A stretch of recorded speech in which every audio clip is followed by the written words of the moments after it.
You ever see stuff you can't explain? This came from somewhere else. The whole fleet of them, they're all going against the wind. Life elsewhere in the universe is virtually a certainty. CIA monkey business. That was awful strange. I didn't realize how much sound the umbrella was gonna make. It's a look. It's a look and a sound. Great. All right, there's better drinks for podcasting than tiki beverages. I've discovered. No, only tiki's. Hey, welcome to Take Me to Your Dealer. Hi there, guys. Oh, hey. Hello, Tal. Yeah, it's me, Dealer Tal, and that's Dealer Lore. I'm Laura. Dude, what are we dealing? Straight facts. Oh, yeah. Information. We're talking about a cool cup. Cool cup, some of you might know. Pretty cool cup. Bet and Barn. Bet and Barn Hill. Bet and Barn Hill. Yeah. So if you have any knowledge at all of UFOs, you probably have heard about these two, this dynamic duo. They were abducted by UFOs in 1961 in rural New Hampshire. And it was really like the first highly publicized UFO case. Right. And still to this day is probably like the biggest abduction story. You know, I didn't really know too much about it actually before dive in head first. I know. I don't know. They don't You could have teach this stopped me shit earlier. in I didn't have to say all school. that then. They didn't teach this to me. Where would I learn this? They're hiding it.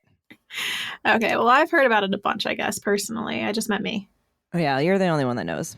I'm the only one that knows about this case. You made this up.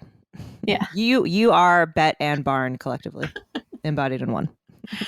No, it's actually really insane. No, it is. It's crazy. They got national attention because they went through a series of hypnotic regressions. And then I get out with the binoculars, and it is there.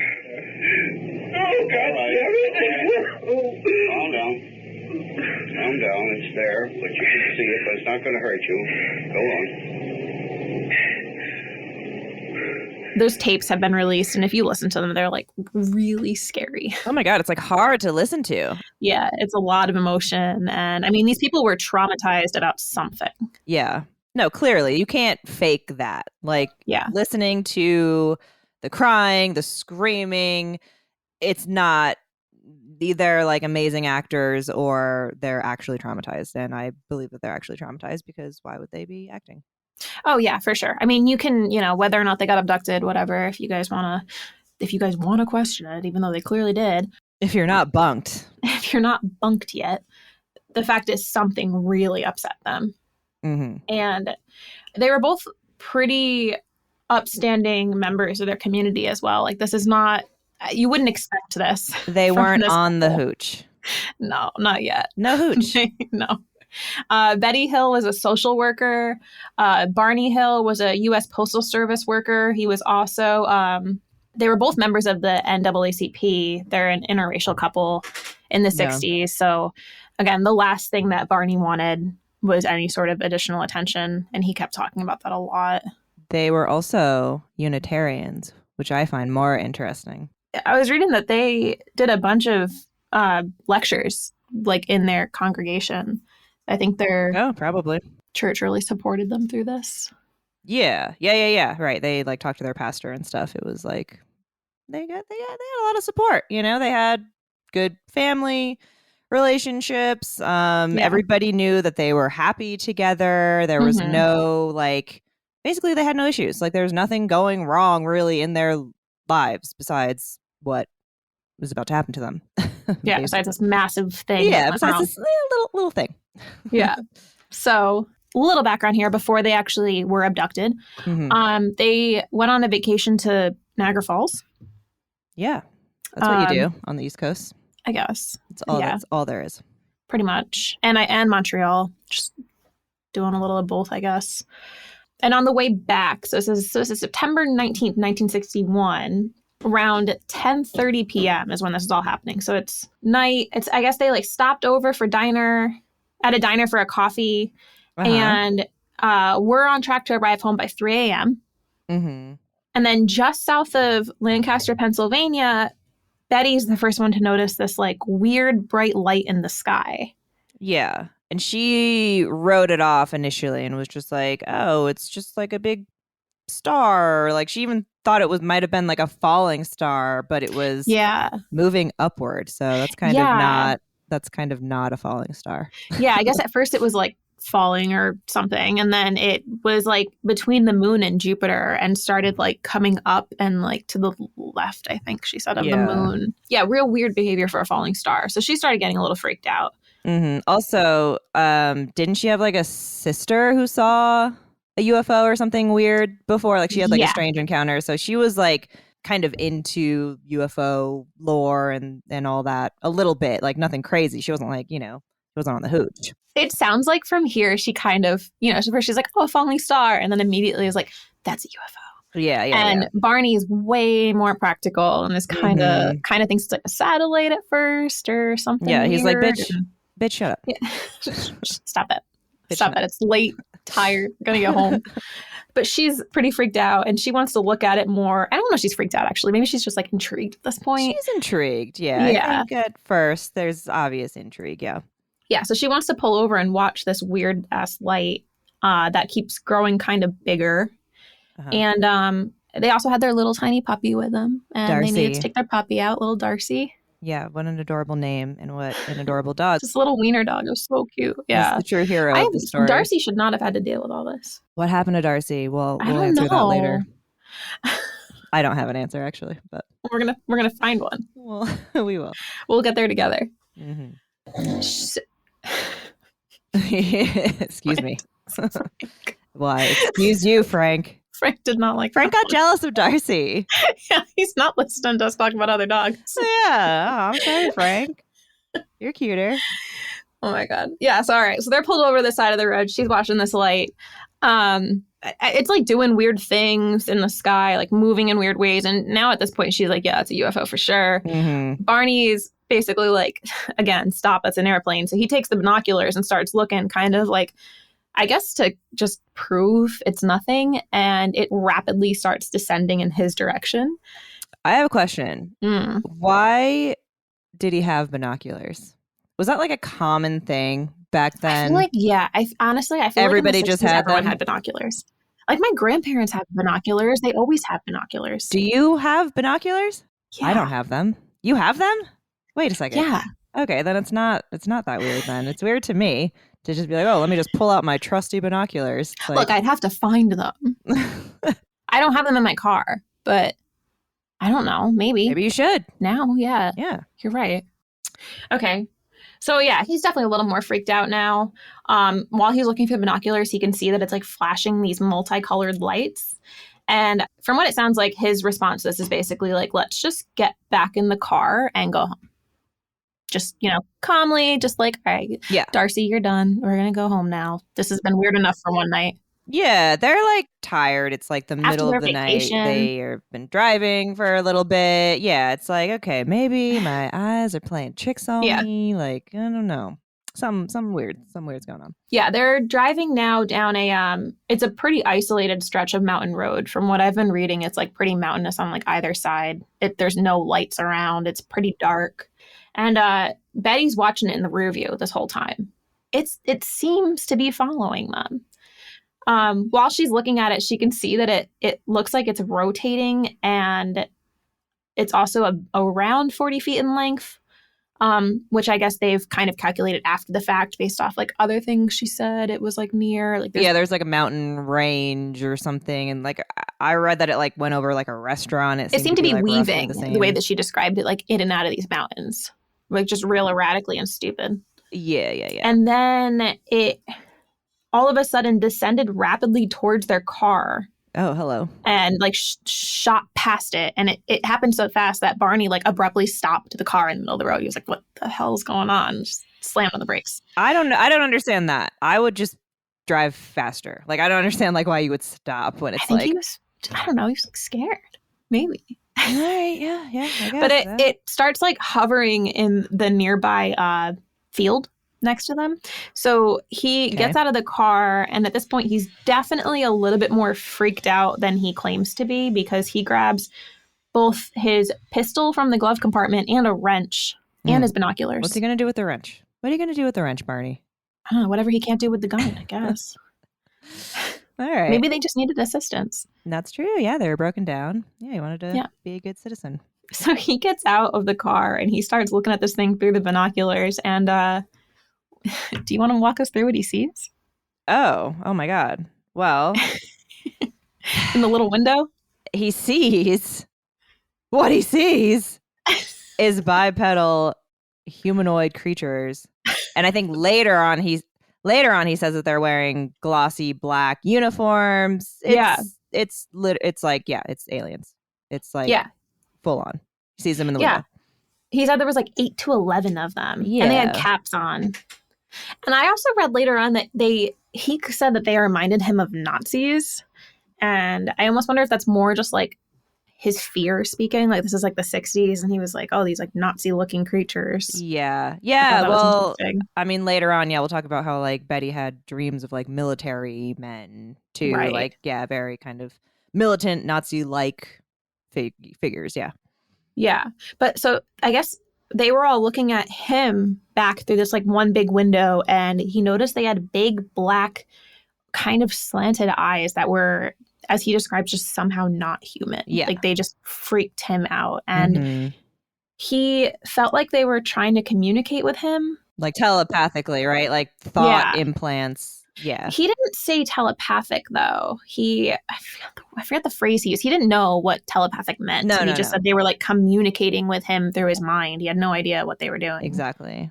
And just telling him to like keep looking and it'd like be okay. Just keep looking. And as this is happening, 2 big bat wing like protrusions come out from the sides of the plane. Bat wings? I've never heard of anything like this never before. Heard of that. I don't know. That's madness. Bat wings. That's so scary. Yeah, I mean, it scared the shit out of him. So he tore his binoculars off in a panic and ran back to the car screaming, they're going to capture us, at Betty.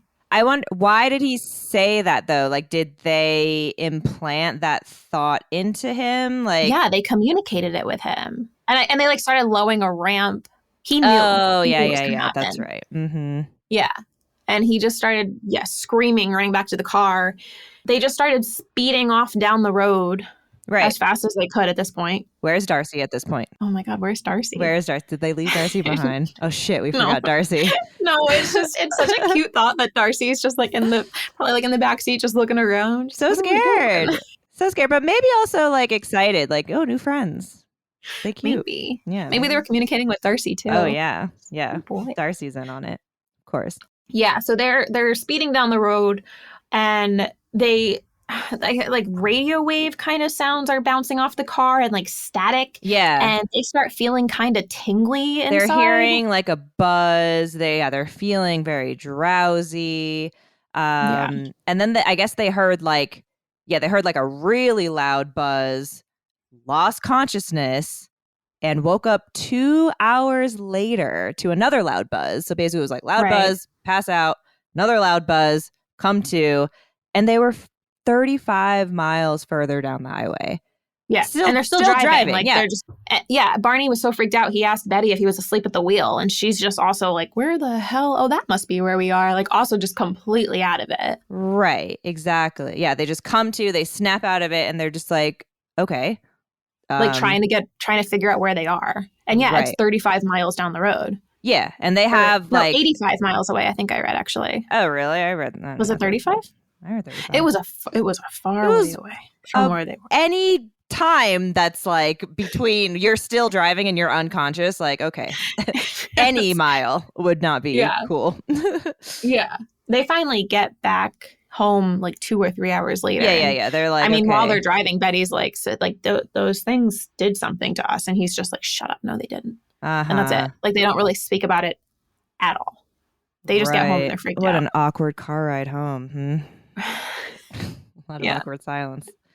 Yeah, they had no recollection of what happened, but they did find that, I mean, they had signs of physical distress, right? I mean, Yeah, like once they get home. their watches weren't working, which is common, right? In other like abductee stories, right? It's like their watches stopped working. Betty's dress was torn at the zipper. Barney's shoes were scuffed.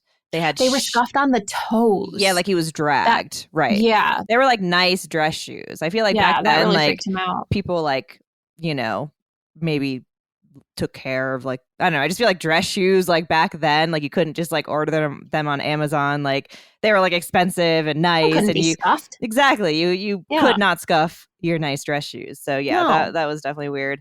There's also a pinkish powder on Betty's dress, right? Yeah. I think that was alien jizz. Dried powder? I think it was dried alien semen. It was pink. Yeah. Yeah, that okay. So this pink powder you think was Yes. interesting. They tested it. I mean, it holds up because they didn't know what it was. There's like, this isn't like earthly, right? Yeah. No, yeah, this totally holds up because they tested it in like 5 different labs, I guess, would later on go to test this, and they never got a conclusive answer. So okay. But anyway, Great. wait, they also had shiny spots on their car. Like, right? Yeah, like these like weird shiny circles. Mm-hmm. And apparently Betty's sister, the one that saw a UFO, her neighbor was an like a astronomer or a physicist or something like that. And when she eventually called them to tell them, he suggested that they use a compass on the car. Why? And try to see what happens. And it, I guess, just freaked out around the circles. Yeah. It got all like whirly. It's like, you know, like whirling rapidly, like you see. Yeah, the more when they go to talk about people, especially people that are kind of involved in this world and have like heard about stuff like this before, they always ask them really weird questions. Like one of the questions that they kept getting asked was if there was any nitrates in the car. Oh, geez. Which I guess there was. Like, isn't that in hot dogs? Yeah. Yeah, it's definitely in hot dogs. Don't eat hot dogs. Yeah, but Barney was like, oh yeah, we do. We have like fertilizer in the trunk or something weird ass like that. And I guess there's like a correlation. Yeah, but everybody had that back then. Yeah, binoculars and fertilizer, of course. Right. Yes, that was like the survival kit. Yeah. So I don't know. I didn't know if that like magnet question or the compass question was another just standard UFO questionnaire type thing. Yeah. Don't know. Makes sense. Yeah, and then I guess Betty keeps trying to talk about what happened, and every time Barney is just shutting it down. I don't know if he's embarrassed or he just does not want to talk about this. Typical man. Yeah. No emotions. Not. Yeah. Yeah, no, I mean, I get it. It's got to be super traumatizing to relive that and to even think about it. And yeah, I'm sure he was just trying to repress it as much as possible and not acknowledge it as real. I mean, because he wasn't even sure before the hypnosis, like, that it was even real, like what even was actually happening, you know? So it was just like, oh, yeah, just a weird event. I don't know. Yeah, he's like, yeah, nothing happened. But then Betty, she reported it. Right, she reported the sighting. Yeah, she keeps doing this shit. Yeah, she's like, I need to do this. I don't care. Like, shut up. And she actually called the Peace Air Force Base shortly after, right? Like 2 days after, actually, it was September 21st, 1961. And this guy, Major Paul Henderson, he was working with Project Blue Book. Like, he was like assigned the report. Yeah. Right. Yeah, Project Blue Book being the government agency at the time that was kind of in charge of investigating UFOs. Exactly. Well, yeah, but not really. Yeah, like, okay, that's a long story. We'll get into it. We'll talk about that another time. But yeah, so basically they don't take any of this shit seriously. They're just like basically determined to disprove and discredit like all these UFO reports because it's not a good look. Not a good look for the government or anything. They don't want that to be a thing. So he came back and determined that they probably misidentified Jupiter. It was just Jupiter, guys. That's all. Yeah, and it's weird too because she called this base and was like, I saw a UFO. They receive a call again from this Henderson guy who creates a whole report on it and then officially tells them, like, yeah, you guys saw Jupiter. And Betty's like, no, I saw Jupiter. I saw the moon. This thing was flying between them. He's like, yeah, it was Jupiter. End of story. Yeah. But then on the actual report, it was changed from Jupiter to optical condition and then aversion and insufficient data. Oh, cool. Whatever the hell any of that means. Yeah. Well, they would say insufficient data, like, if they just didn't feel like looking into it, really, I think. You know? Yeah. I just don't think And they didn't take any of this seriously, so. No, absolutely not. And they just ended up sending that whole report over to Project Blue Book and said, this is for you guys now. We have no idea. Done. Right. So she obviously is not satisfied with this. And she starts doing some research and stuff and actually ends up doing interviews with NICAP, just like the civilian UFO research group at the time that was really big. A terrorist organization, according to the government. Really? Yeah, the Well, Project Blue Book, they were like, identify anybody who's a ufologist, UFO crazy person, and they're a threat to us. Right. Right. But we'll talk about that another time. Excuse you, Frank. What the hell? Why Frank are you is doing so that? jealous of Darcy. He hates us. He wants to know where's the dog? Where is Darcy? Where's Darcy? Darcy's still alive, I hope. Yeah, well, obviously all of this does not settle Betty or Barney. And Barney, as much as he wants to say none of this is bothering him, he's having such extreme anxiety, he ends up not being able to go to work. Yeah, and Betty's having severe nightmares, and Barney said that he couldn't shake this feeling that he saw something that he doesn't want to remember. That was like a quote for him. Like even though he couldn't really like recollect exact details, like obviously before the hypnosis and everything, he just had like a very strong feeling of like something happened, but I can't acknowledge it. It's too painful. It's too scary. Yeah. He also like developed a habit of like checking his body. He was like looking for clues, like very like OCD like behavior, right? Right. So what happens next? Well, Betty starts having these dreams. That's right. Yeah, let's go into the dreams. They're like reoccurring nightmares. For 5 days, right? Yeah. Like 5 straight nights. Mm-hmm. And that's it. Like no dreams before, no dreams after. Like these 5 straight nights, she had these very vivid, frightening dreams. Mm-hmm.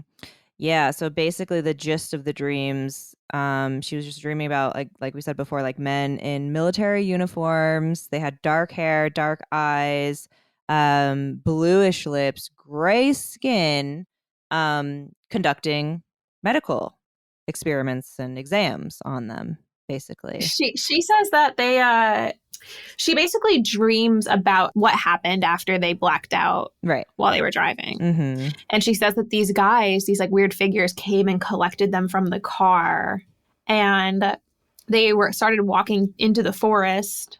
And she said that she like looked back and tried calling to Barney because she was freaked out, and he was like walking behind her in like this weird sleepwalk kind of trance, like not knowing what was going on and like not hearing her. Mm-hmm. And then they walk up into this disc, this like craft. Immediately, as soon as they're inside, start getting separated. And Betty's like protesting it, like doesn't want to be separated from Barney.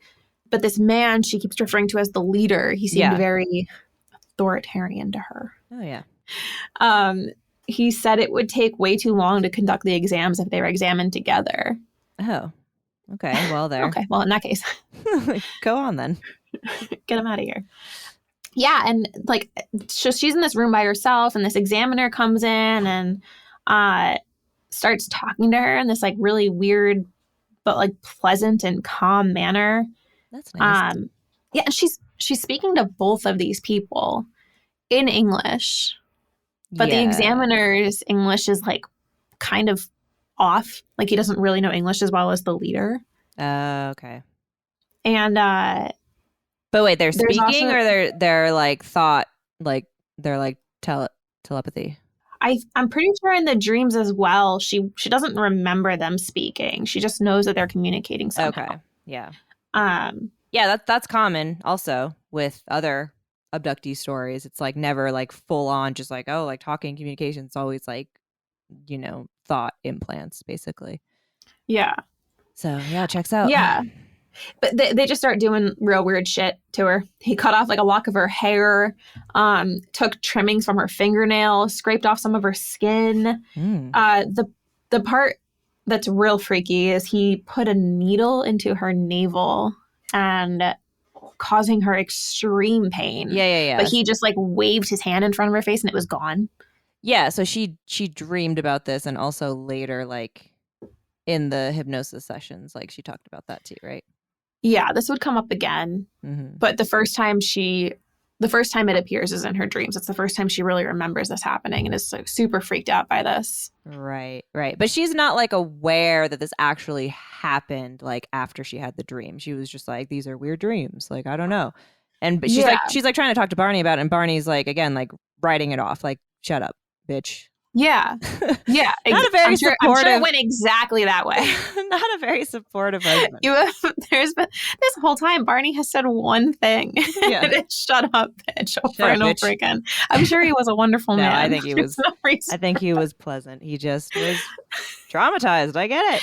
He didn't want to hear it. Yeah. She also has this weird part in the dream that she mentions that the examiner left the room and she's just chilling talking to this leader guy, and she sees this book with strange symbols on it, and the leader was like, oh, you can take that home with you. But then later on he takes it back and he's like, actually, they told me you can't take this. Oh, jeez. That's mean. She also is so freaking rude. She also said that at one point there was like a map in the room that he pulled down. It had a bunch of weird stars on it that she was asking about. Yeah. Well, yeah. She like asked the leader where they're from, and he said Zeta Reticuli, right? Like he said that. I don't know. I think he said that to her. I don't know if it happened. And then I don't know.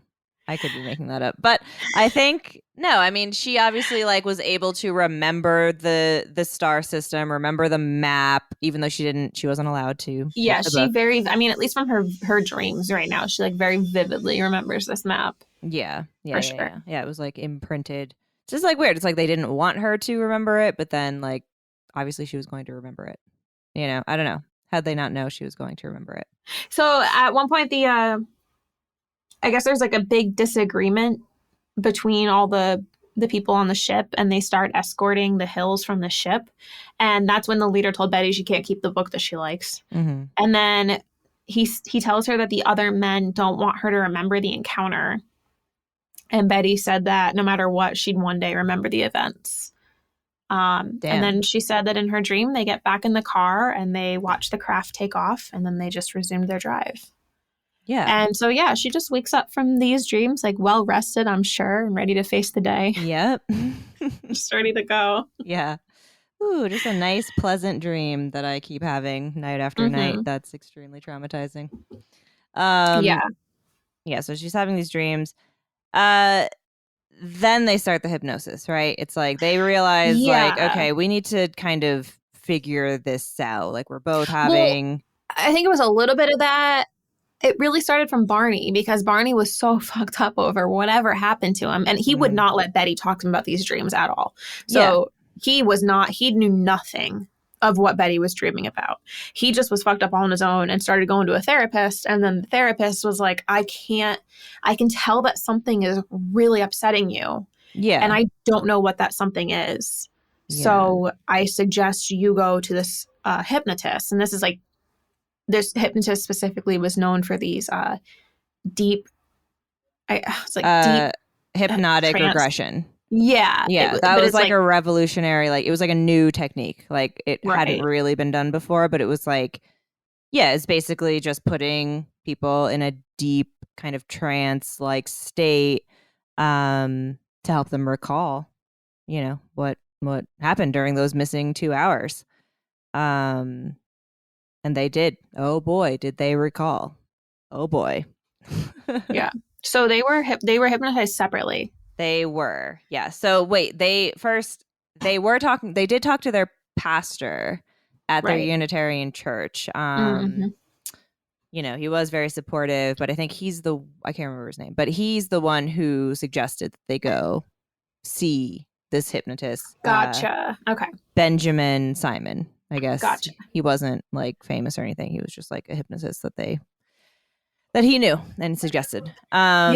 So he agreed, Barney, he agreed to do it. He thought it might help, but he didn't believe that he could be hypnotized, right? Yeah. Like, he didn't. I think he was kind of going along with it for funsies. Yeah, but then, he's in the session. He's like talking to Dr. Benjamin Simon, and he doesn't even realize that, he went under.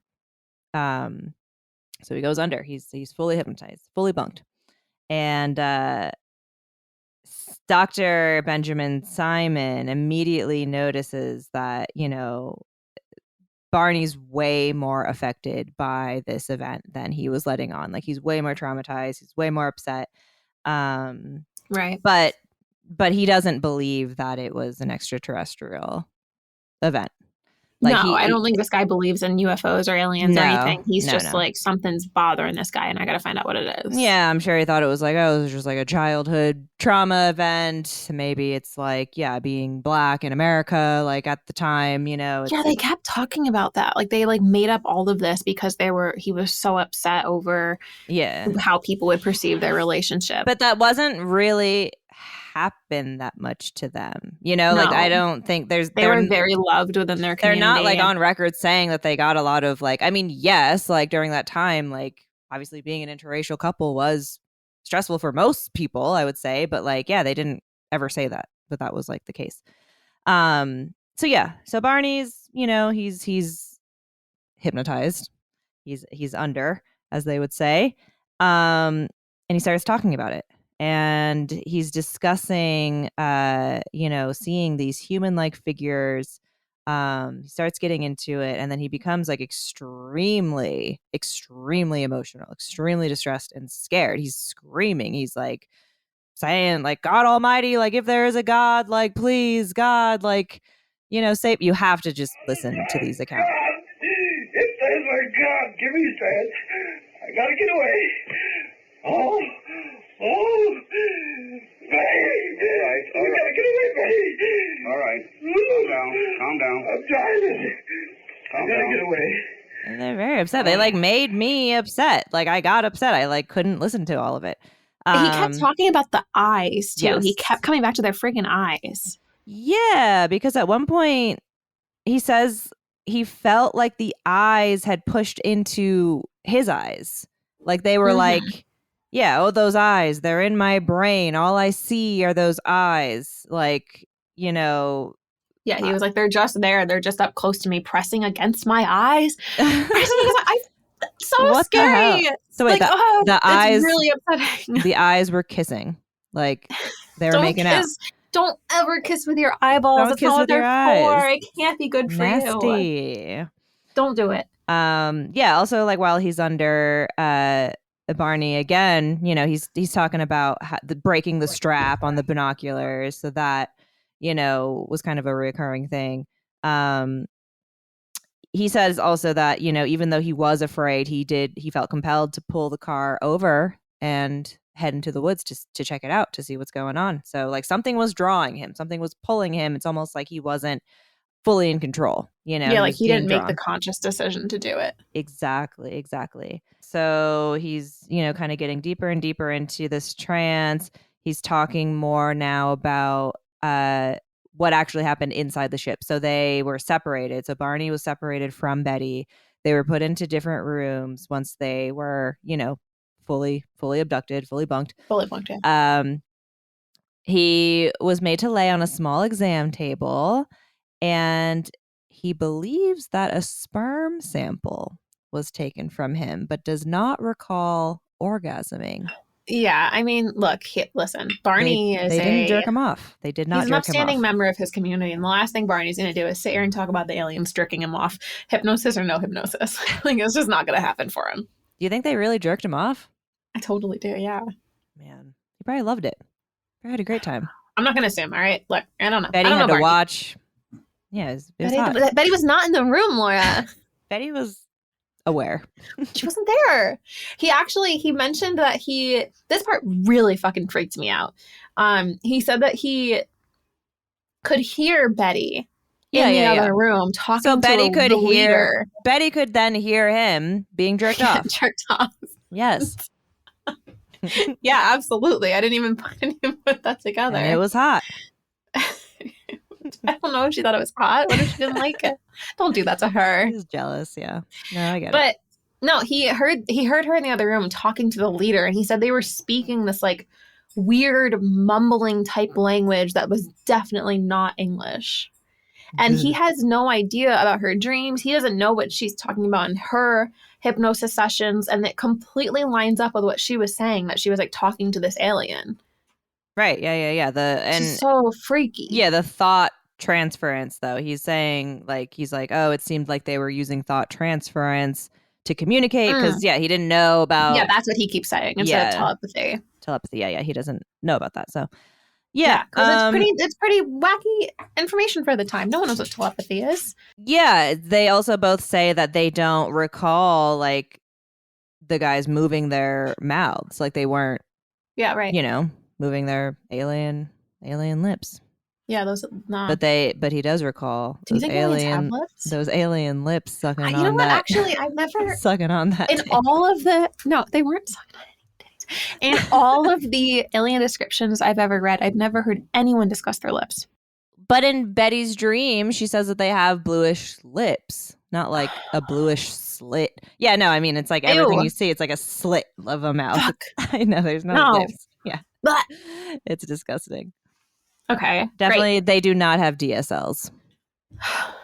Okay. Anyway, the description of these aliens, right? The Greys. It's like the first kind of real description of like the Greys as we have know Greys now. them. Yes, the Greys are, brought into existence, into mainstream kind of like culture. Right. Yeah.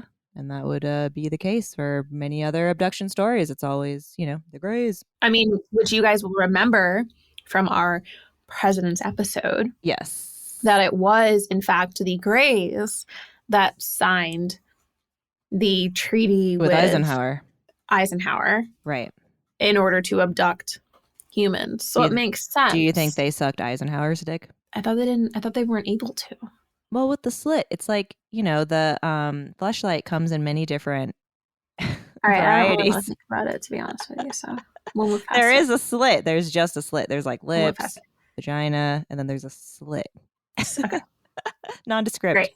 Great. All right, go on. Go on about Betty and her. Yeah, okay. So hypnosis. Moving right past that. Betty's hypnosis it pretty much lined up exactly with her dreams. And this is kind of crazy to me because when they're under hypnosis, she like really doesn't know what the fuck she's saying. So the fact that she would like perfectly corroborate her dreams is real weird. Yeah. Because she also wasn't like freely able to like express her dreams. Like again, like Barney was like, shut up, bitch. Like your dreams are bullshit. Like she wasn't, which is weird because these like completely lined up with what Barney was saying. Like the fact that she was like, yeah, I was in a room and I was talking to the leader, and he was like, yeah, from my room I could hear Betty talking to some other alien dude. Mm-hmm.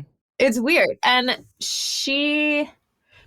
Barney's tapes are weird to listen to, but Betty's like are hard because she is very emotional in them. I mean, at one point she is just crying. She's crying. She cries she's so hard shaking. during one of the sessions that he has to cancel the session in the middle of it. He's like, it was just too traumatizing. Yeah, and you cannot fake that. You can't fake like the shake in the voice. No, you know what I mean? Oh my God, like, the fear in her voice when she talks about the needle going into her navel, and she keeps saying that over and over again. She's like, in my navel, and it's like so upsetting.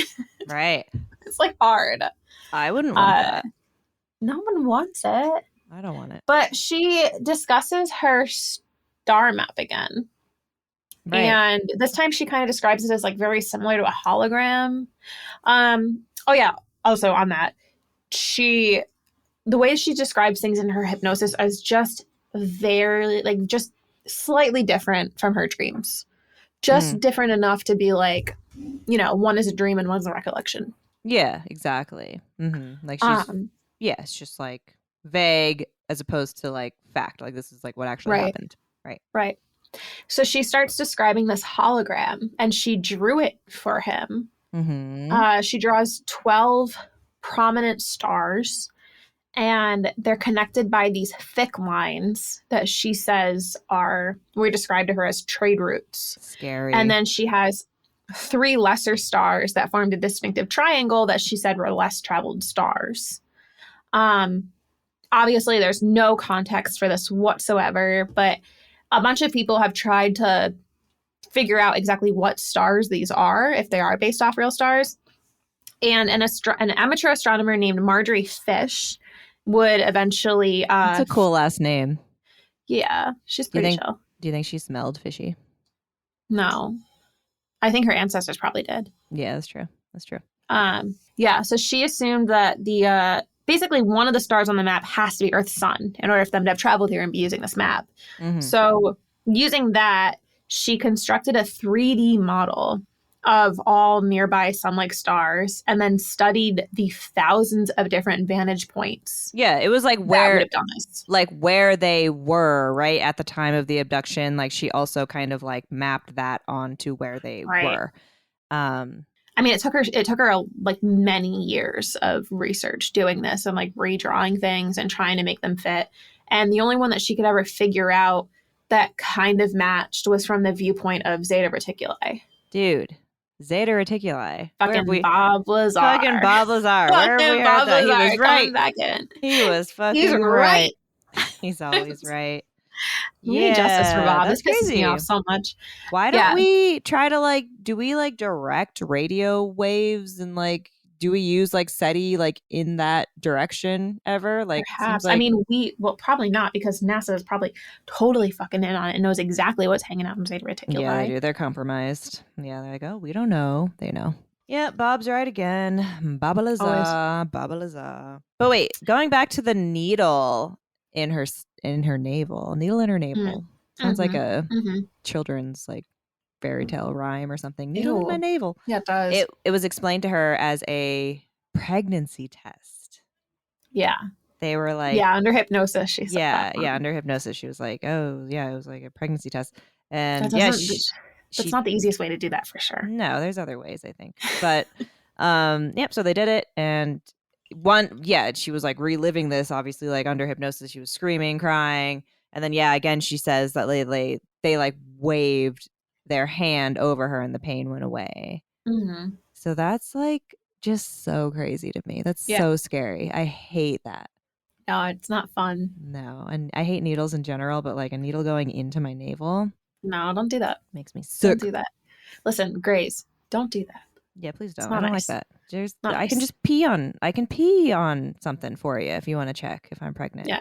I hate the idea that the pregnancy test. Like that one specific part I almost didn't even want to like, no, we're not doing that. We're not talking about that one because you like purposefully avoided it. It's such bullshit to me that these are aliens that can figure out like intergalactic space travel, but then they're like, oh, baby come out from here. I must stab with needle to see if there's baby. Another good point about that too is like they couldn't figure out the zipper on Betty's dress. Like that was like another thing. It was like that's why the dress was like torn. It was because like zipper. They're totally fucking stumped by zippers. Yeah, if you don't want to get abducted, you can just wrap yourself in some like big zippered sack and like just wrap yourself in zippers. They will never figure out what to do it. They'll never probe your anus if it's zipped up. If you zip it up, just zip it up. You're fully safe.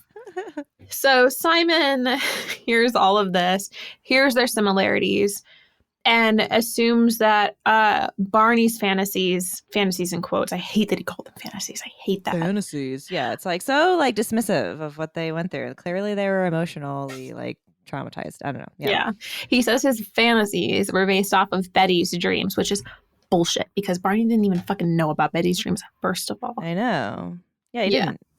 And he rejected the conclusion Barney rejected the conclusion completely. He said that, basically what we're saying is pretty similar, but the fact that there were like Barney had his own specific recollections and Betty had her specific recollections, and they couldn't have known about each other's because they were in separate rooms, to him just completely proved that something did happen to them. And he actually walked away from these hypnosis sessions believing he was abducted by aliens.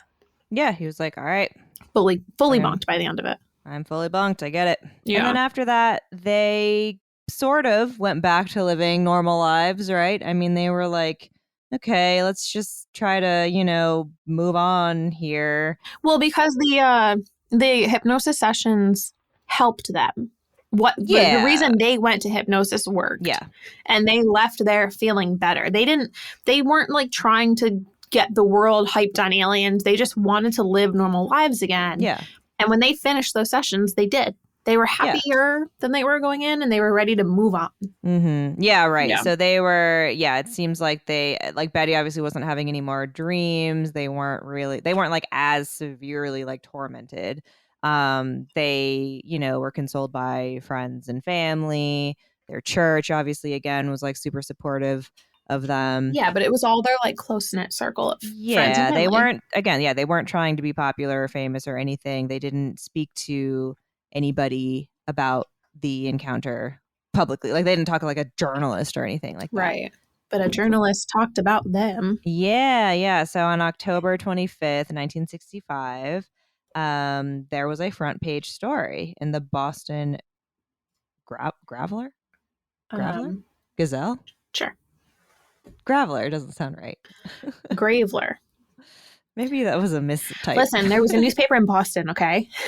Something was going on in Boston. They wrote some shit over there. They wrote some shit on some paper. People read it. It was called, UFO Chiller. Did they seize couple?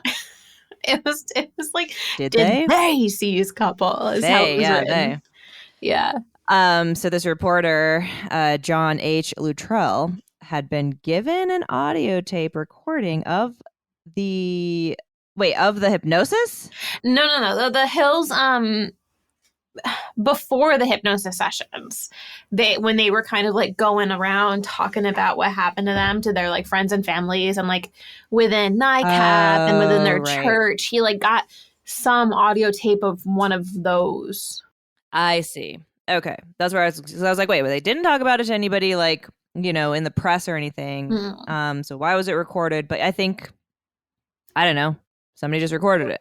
Yeah. Well, because then after he heard that recording, he learned that they had undergone hypnosis with Simon, and then he also was able to obtain the notes that they had from the interviews with UFO investigators. So he just kind of like started digging around after he heard about that. Like UFOs were trendy at the time too. So he was like, cool, everyone wants to hear about this. And it blew the fuck up.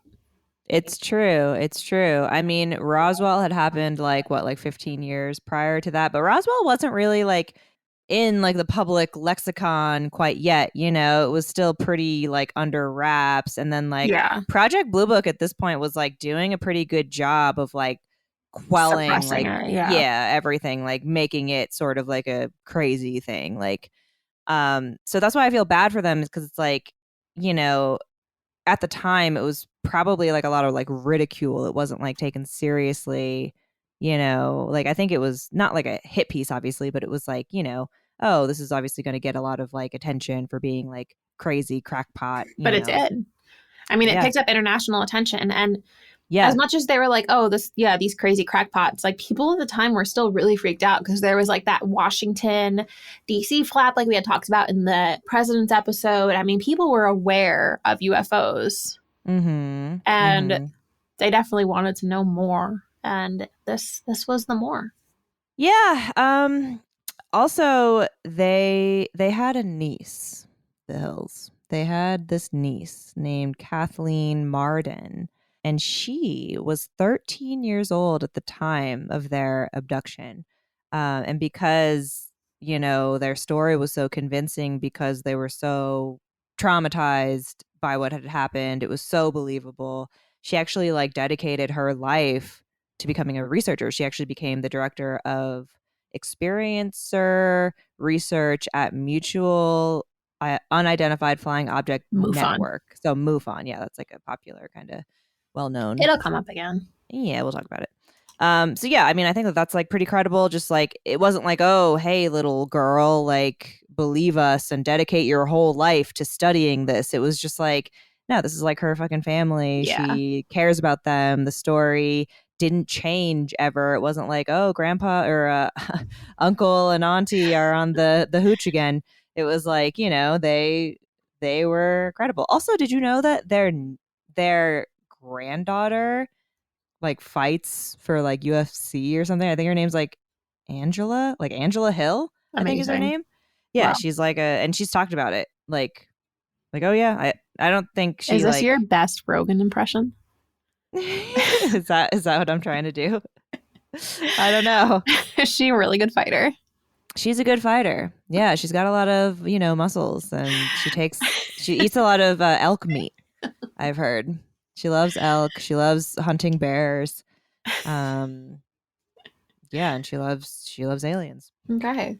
Okay, so let's what do the debunkers say? Why Okay. could this possibly be maybe? I mean, I fucking believe it. I believe it 100%. Yeah, okay, I'm going to make this very clear. I Yeah. definitely believe that this happened to Yeah, them. exactly. 100%. There's so many consistencies. You know, it's sad because Barney died pretty shortly after. I mean, he died in like It was like 10 years 1969. after or something. Yeah. Yeah, but Betty, you know, she died in 2004, but she was still doing interviews up until Oh, she then. went right into UFO culture after this. Yeah, she And did all of her interviews, all of her stories, testimonies, consistent up until Yeah. the day she died. Like, Mhm. never changed, never went, you know, crazy or tried to like get any kind of deal or anything like that. You know, No. she was just a very, very like consistently It really solid pisses me person. off because she, like, people talk about how she kind of like saw UFOs everywhere later in life and was like super disturbed by, like, she thought everything was a fucking alien, everything was a UFO. And it's like,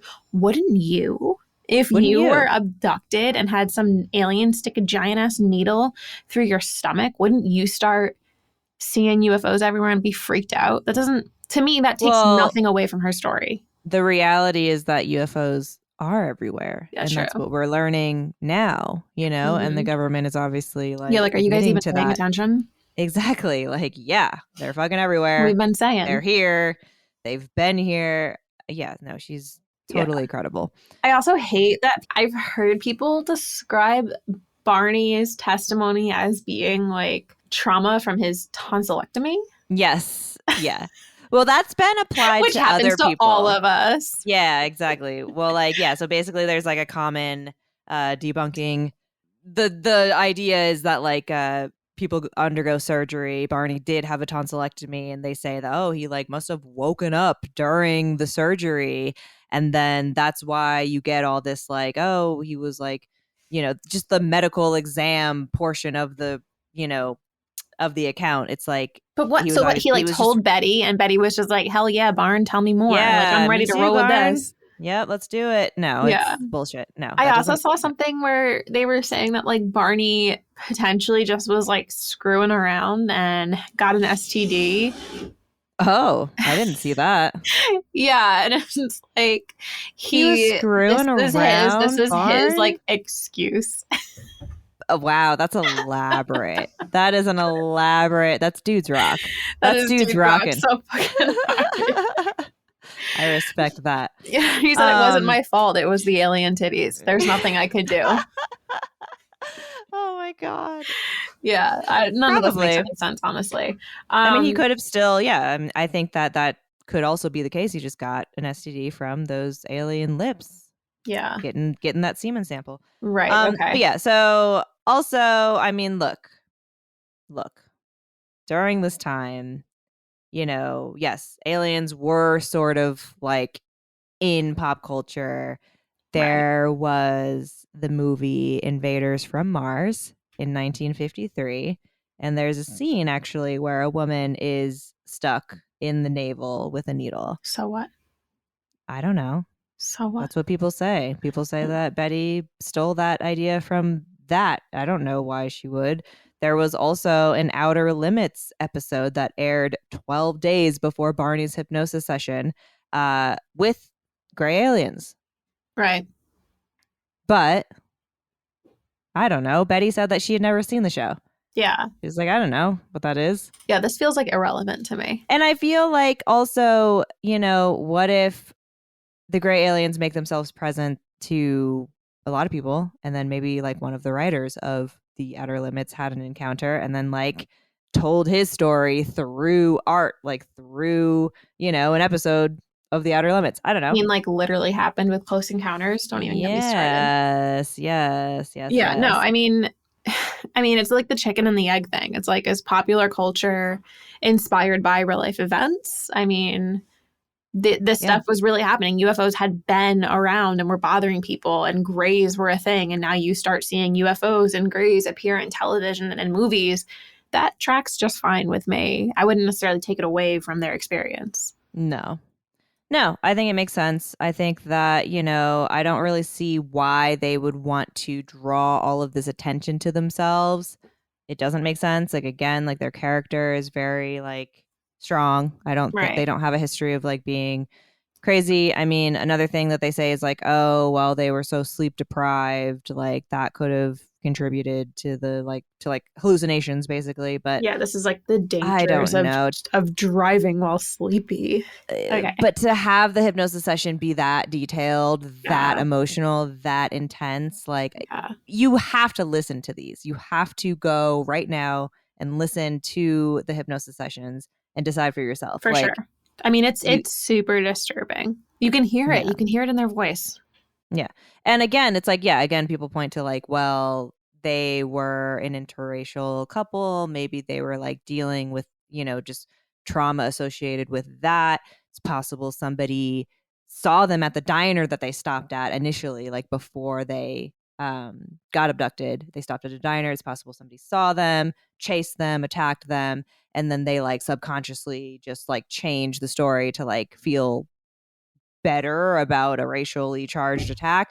I don't believe that either, and that actually makes their abduction story more credible and more believable, because again, why would they draw more attention to like themselves the fact that they even during such a dangerous time where it was like not that cool at that time to be, you know, in an interracial relationship. So I don't know. Again, why did they have Flintstone names though? Yeah, that's weird to me. That's the biggest like scam alert. That to me is the weirdest part. It's like, what are they trying to do? Right. Having Flintstone names. And what happened to Darcy? Where is Darcy? I'm trying to figure out right now what the fuck happened to Darcy. Frank needs to know. I have to tell him something. He's been scared this whole time. I'm scared. All right, I don't know. Maybe Darcy was made up. I believe it. I believe it for sure. But like, oh, it's DELSEY. No, it's Darcy. Nope. DELSEY? That's not a name.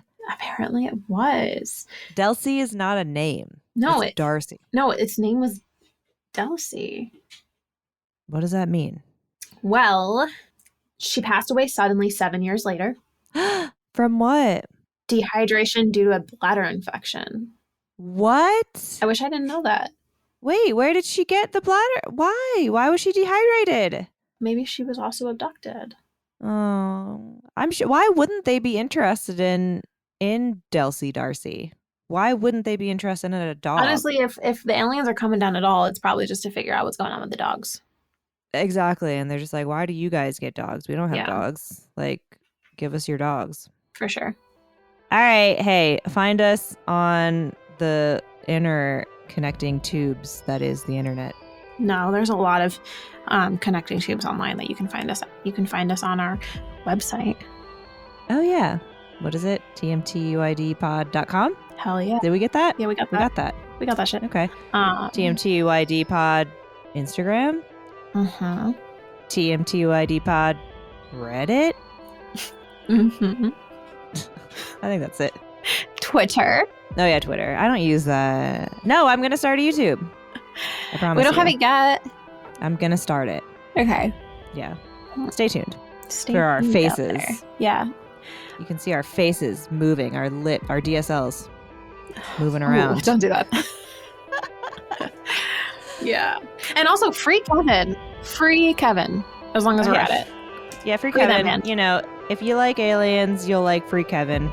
I don't know what it means, but you know, just go Just with make it. sure that he's free. Get bunked, dudes rock, and give us money. Okay.